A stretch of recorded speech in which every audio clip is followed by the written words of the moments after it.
This is a video on the advanced settings of setting up your company on Flobot. In the last video, which was the quick setup guide, we set up our company in a very basic way, and now we're going to look at setting it up so that we can actually use Flobot, send out invoices, allocate resources to particular jobs, and that comes from the setup screen here. It looks pretty complicated, but in this instance we're really doing this for the Flobot Essential edition, so a lot of the tabs won't be used. It gets a little more complicated when we come to scheduling and billing, but we won't go through that at the minute. There's a separate video on that, and you will find that we have allocated some resources to get you through this part in the first instance when we initially set you up. So without further ado, we'll come on to where we go on this screen. So once you've logged in, you will go to settings, which is on the little wheel in the top right hand corner here, and you can go to this at any time if you've got the suitable access, super administrator, and change these and update them as you go along. But it's important to get them right at the start, so we'll go through them now. The top tab is the company info, which we covered on the last video. It's fairly self-explanatory. It's the very basics of your business. The next one down again is, most of this will have been filled in the last one, but let's just have a quick go through it while we're here. Sage Pay Vendor is not really relevant unless you have the payment gateway solution in Flobot, so we can leave this blank for the purposes of this video. VAT number, leave it blank if you're not VAT registered. VAT rate is adjustable, so adjust it to the current rate. Theme is, we're going to keep the default theme. Time slot period, we're going to say 2 hours.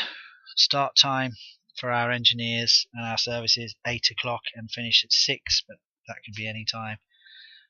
FTM commission scheme stands for Field Team Member Commission Scheme. Do you pay commissions to your engineers for getting jobs, for instance? We'll assume we don't at the minute.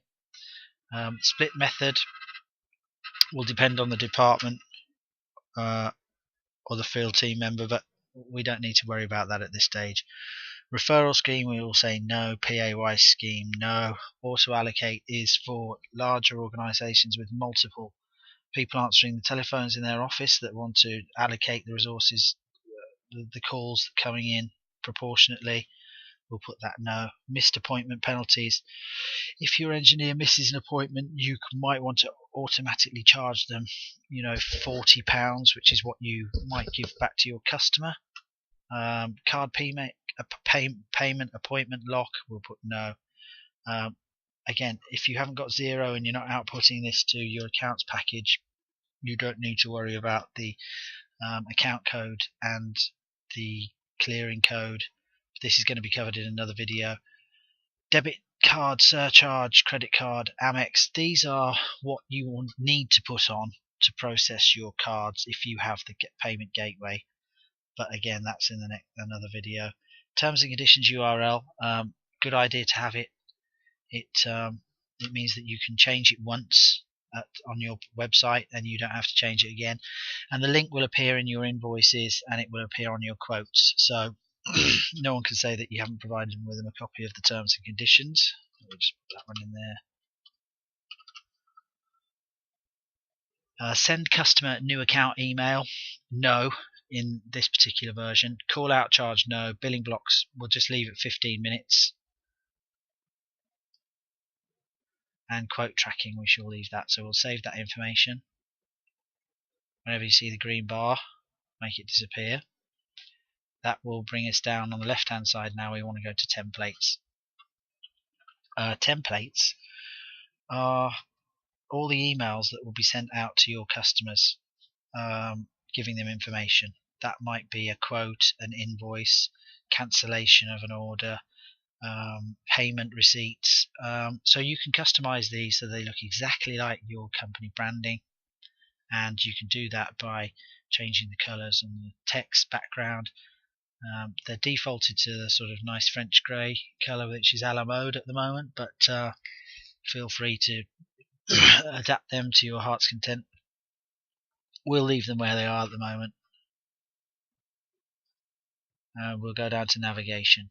Now, in the Flobot essential version, you will only actually have 4 tabs: dashboard, inquiries, orders, and quotes. The others you might call the advanced tabs, field resources, appointments, accounts, and payments. But that's something that you might want to get onto after you're comfortable with the very basic version. And you don't have to call these dashboard, inquiries, orders, or quotes. You can call it anything you like.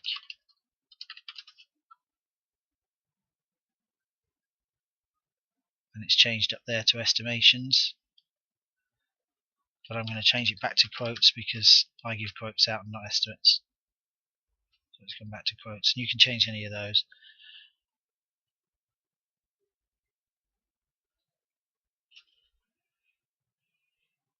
Which will leave us now down to the coverage section.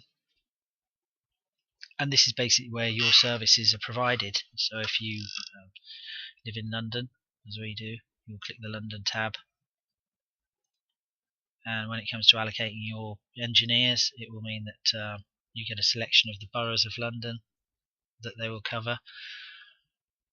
And obviously if you are working in Bradford, for instance, you want to click the Bradford tab. Labour charges. I've put one in here already, but I'll go through them with you. In the first instance, because we're not going to be using the schedule, and we're not going to necessarily be using FieldNet, which is the app for the engineers in the field, we can just keep this very, very simple. We don't need to charge our customers while they're in the field. We can do all that in the office. So we will put this down, pricing name as all prices, and instead of being time based, we'll put fixed rate. And what that means is that we won't be taking any data from the FieldNet app. So we'll save that. And we'll go down to departments. And this is probably the most important one at this particular stage in this particular version of Flobot.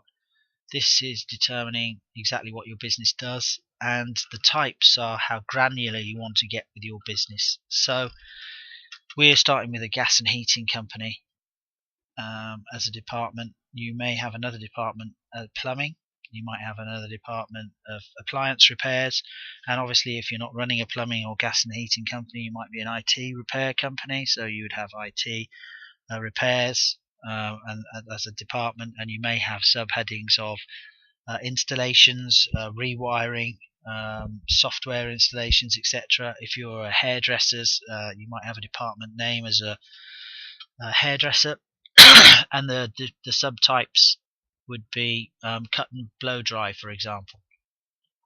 But in the first instance, one department, you might offer several different services and several variations of that service under one heading. So we'll start with gas and heating, and to that we want to add some types of gas and heating. And I've already added one, boiler repair, but I will now go down and add another one here, which again we go to the top right here, down to our filing cabinet, and we click it, and we go to add department type, and we will say in this particular instance, boiler service, pricing, we'll go to all prices, minimum units, as I've discussed in a previous video I think, but let's set them at 4. That means there's 4 billing units in an hour, but it's not particularly relevant unless you're taking data from the field again, but just put it at 4 for the default at the minute. Estimated time to complete, I suggest you put in as 60 minutes, and that basically will give you a minimum time of 60 minutes to do your boiler service, or 60 minutes for a quote. And I suggest you probably do that to all types just as a default to start with. FTM split means field team member. How much revenue do you split with them if they're a contractor? And again, at this stage we're not really going to configure that, so we'll just put 50. Do you put any bonuses in, call out charges? In this case we'll say no because we're on the basic version. So now that we can see that we've got a department which is gas and heating. It's got 2 allocated types. It hasn't got any orders allocated to it yet because we haven't set the system up to allocate any orders to it yet. And if we go and have a look at those types, we can see that we've got boiler repair and boiler service. Let's add another. Add a department type. We'll put gas safety certificate in this instance. Again, we'll put it for all prices, and we'll put it for minimum units, and the estimated time to complete 60 minutes. Is there a certificate? Well, in actual case that there is, so the system will be expecting a certificate if you fill out one of these. The split will say 50-50, and we'll save that. And now we're building up some granular type of services under one heading. We'll do one more for experiment.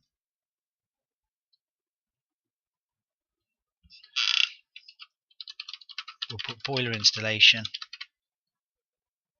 pricing, all prices, minimum units 4, estimated time to complete 60. Obviously it takes longer to install a boiler than 60 minutes, but you're probably going to be using this to book out an engineer at some stage for a quote, and that probably won't take more than 60 minutes. So let's just put in 60 minutes as a default. Certificate, generally there is, but we'll leave it. FTM split again, we'll just put in 50, but that won't have a massive amount of relevance on an installation. And now we can see that we've got one department and 4 types, and those types that we have added look like this. And this is probably the most important thing to get right at the start, because it's very difficult to go back and add these once you've allocated some jobs to them, or you've allocated some customers to these individual types and the department. So you want to have a think about that at the very start of your business. What do you do?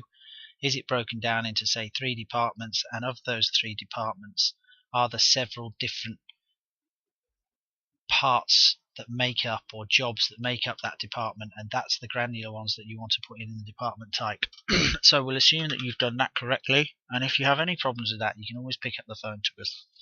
We're always here to help, so just give us a call and we can give you some advice. Let's go to suppliers. On the basic version, we're not going to configure any on here, so we're going to leave that one. The price list,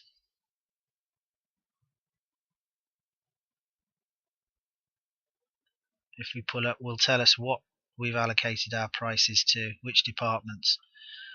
But again, at the minute, we're not going to configure that on this version of Flobot. Teams, well, you don't have to have any teams, but you may have several different teams doing different jobs. But for the purposes of Flobot Essential, let's type in all teams, and that will be our only team.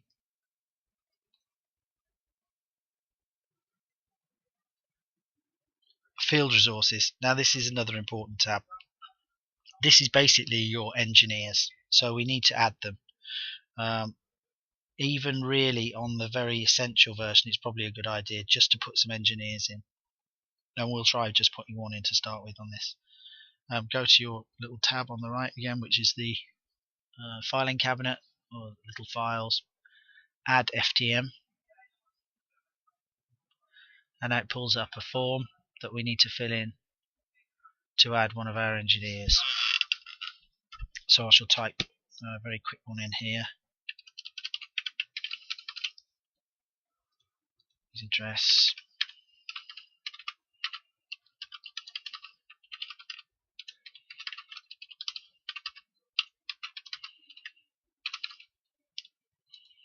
His number, and that's important to get right, because you're going to perhaps send him SMS messages and you need to get hold of him.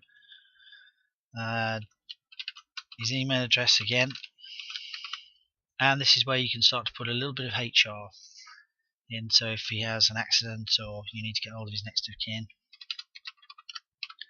In this case you have her details. You can put notes about him that he won't see.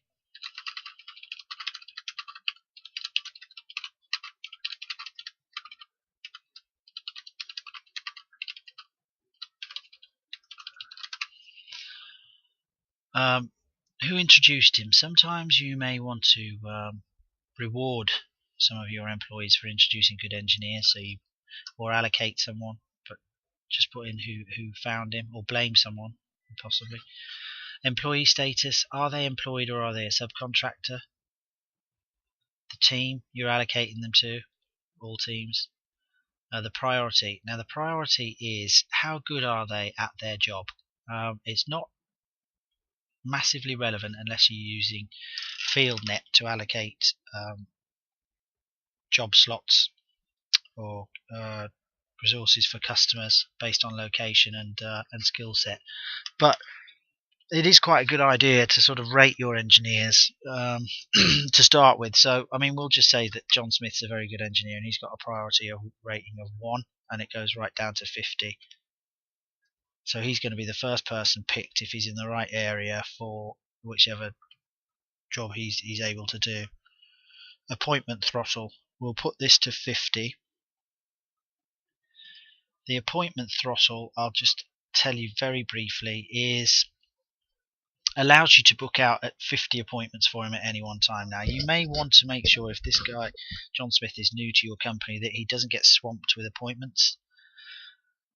You may want to just give him a sort of trial to see that he's a good engineer, and so therefore you want to keep his throttle low. So you may say, look, let's give John 5 appointments to start with, and if he's successful with them and he sends us back his paperwork, for instance, or the customers are happy with him, then we'll increase his throttle over the weeks. So, but for the purposes of our demonstration, let's put him at 50. Again, the same with the quote throttle. Do we want to give John 50 quotes to start with before he's given us any of them back? Otherwise, he might just run off with them all. In this case, we'll say that John's very trustworthy and we're going to give him 50.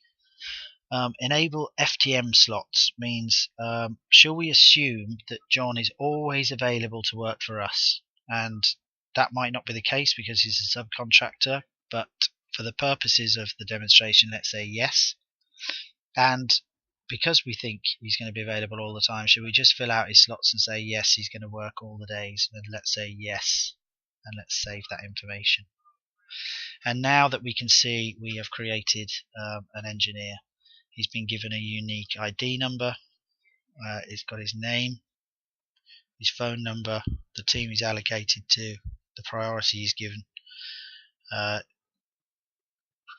it's 50 throttles and 50 appointments, and when he was added. And his status is always going to start off as pending, generally because you'll meet someone, they'll come in for an interview, you'll put them on the system, and then you'll need some more details from them, such as their driving license, their proof of address, if they're gas safe registered you might want to take their certificates and documents, etc. But let's assume that we all have those now, and we go back to edit. Let's edit John. I've actually called him John, so let's just change that. I've called him John, trading name Smith.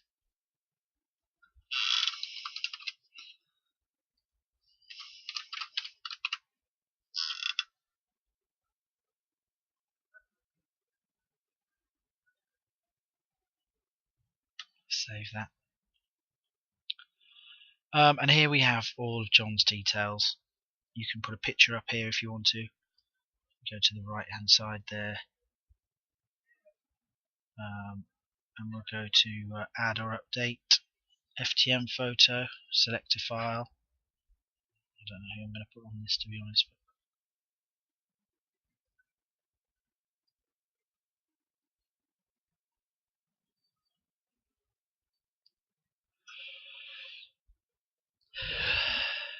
that's not John. And we're going to now put in where he covers. Now he can do this from his portal, but we'll get onto the contractor portal on yet another video.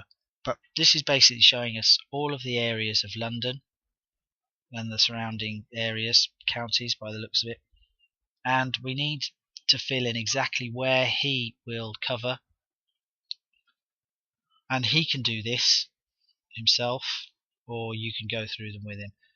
And because some engineers will only cover east postcodes in London, for instance, or some will cover the whole of London, or some of them live in Kingston or wherever. They won't cover all of the areas that you want them to, or they might, but it's important to know that. So in this case, we're going to say that John is very accommodating and that he covers all the areas of London.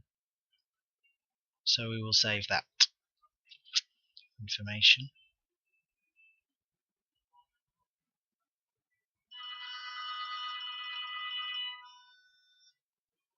And we will now go further down to his skill set. So we need to enter what sort of information about John's skills. In this instance, we've only entered gas and heating. So can he do boiler installations? Yes. Can he do boiler repairs? Yes. Can he do boiler services? Yes. And can he do gas safety certificates? Yes. So we'll save that. And now we can see that John covers all the areas of London, and he is available to do boiler installations, repairs, boiler services, and gas safety certificates. And as we look further down, we've got some further information on him. Orders and appointments associated with the contractor. This information is going to get filled as we start to use Flobot, but for the minute we've pretty much done what we want to. On the left hand side, let's have a look at his schedule. Now, as a default, you'll find that he's always booked out unless we make him available. So again, let's go to the top right hand corner, go to edit slots. It will pop up with the slots for over a month, but we may not want to work that far ahead. So this is basically 14 days. Is he available on all of them? Well, he won't do Saturdays.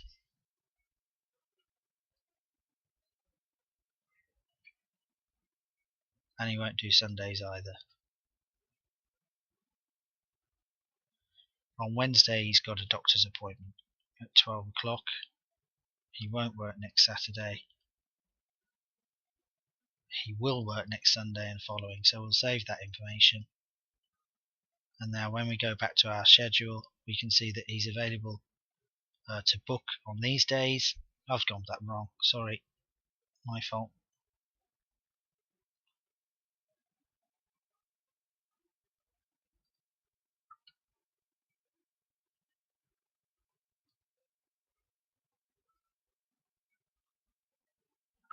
We're actually saying that he can work these days. So we'll fill the days that he can work and unfill the days that he can't work.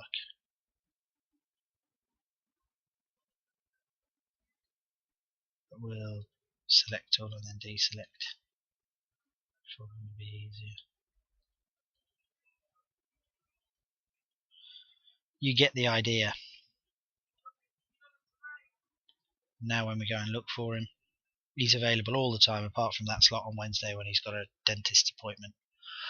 And that's our FTM slots. So let's go back to our settings, because we've got a little bit distracted there on the field resources side of it, which is my fault. Let's just go back, and there's one thing that we need to do because he's a new engineer is make him active. So we go right down to the bottom and we go active, save. I'll cover this schedule, the FTMs or engineers on another video, but let's move on now back to the settings. And that leads us down to FieldNet. As we discussed, FieldNet is the mobile app, and on the Flobot Essential package you won't need to have any of this information, so that we will cover it off on another video. Discounts, again on the Flobot Essential package you won't have that one. Referral resources, sources, you may want to add this one. This is where you find your leads. This is where people are finding your services. So let's put the dreaded Borg in.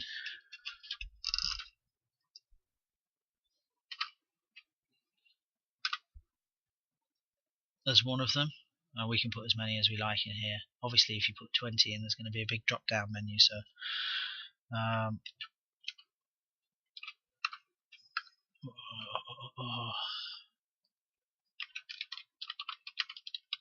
customer referral.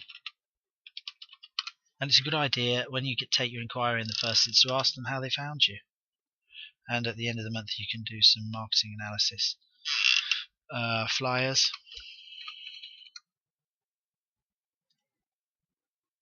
And let's put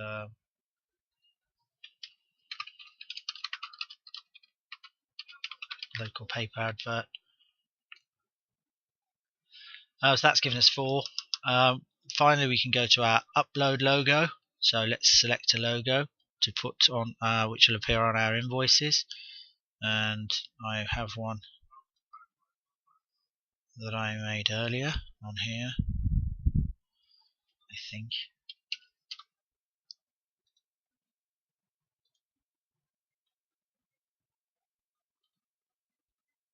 There we go. Come out a bit of a strange, to be honest, but still it'll do. And finally, 0 settings. Again, if you're not outputting to an accounts package, 0 is the one that we have written an API for at the moment. There's more coming. You don't need to worry about that at this stage. So basically that has covered off everything that you need to do in the first instance to set up Flobot so that you can now start to take inquiries, move them to orders, issue quotes and raise invoices. There are videos on each individual process on the website and on YouTube and Vimeo. A lot of these you'll have to go back and add lots of time, so you're obviously going to have more than one engineer, so you have to keep going back and adding those. But if you get stuck on anything, just watch the video again and then give us a call.